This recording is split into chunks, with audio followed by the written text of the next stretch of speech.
Dinas Lingkungan Hidup Banjarmasin gencar melakukan monitoring pohon-pohon di sejumlah titik rawan terjadinya pohon tumbang. Pemantauan ini berkaitan dengan masuknya musim penghujan, disertai angin kencang yang hampir terjadi saban hari di wilayah Banjarmasin. Dinas Lingkungan Hidup Banjarmasin gencar melakukan monitoring pohon-pohon di sejumlah titik rawan terjadinya pohon tumbang. Pemantauan ini berkaitan dengan masuknya musim penghujan disertai angin kencang yang hampir terjadi saban hari di wilayah Banjarmasin. Cuaca ekstrim ini diprediksi mulai September sampai Februari 2025 mendatang, sehingga dilakukan pengawasan terhadap pohon-pohon yang biasanya terjadi tumbang akibat angin kencang. Demikian dipadahkan Kabid Pertamanan Sarana wan Prasarana Dinas Lingkungan Hidup Banjarmasin, Fauzi Nur, Wahetakwani Prima TV Jelang Tengah di Senin 21 Oktober 2024. Menurut Fauzi Nur, dinasnya telah melakukan berbagai upaya dengan melakukan pengawasan wan pengecekan terhadap pohon yang beresiko tumbang, serta memangkas pohon yang dianggap cukup membahayakan.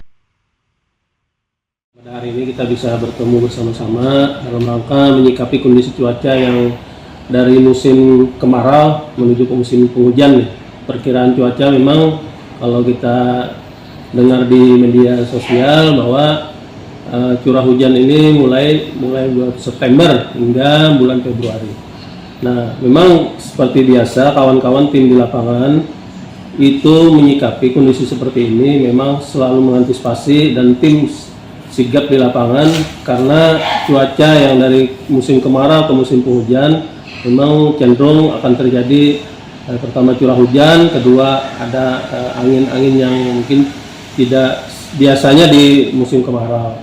Nah, menyikapi seperti itu, kita melaksanakan tim di lapangan melalui tim Pak Manan, Pak Abdul Manan, kasih yang menangani di lapangan.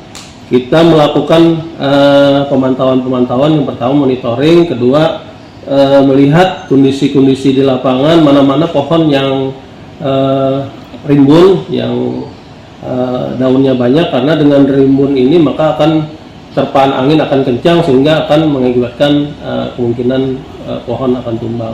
Nah, menyikapi itu maka mulai hari ini memang kebetulan kita mulai hari ini sudah mulai turun ke lapangan untuk memangkas pohon yang terlihat rimbun. Beberapa titik pohon yang rawan tumbang hingga dilakukan pengecekan oleh Dinas Lingkungan Hidup Banjarmasin, diantaranya di kawasan Jalan Lambung Mangkurat, Jalan Hasan Basri, Jalan Belitung wan Jalan Stoyo S Banjarmasin.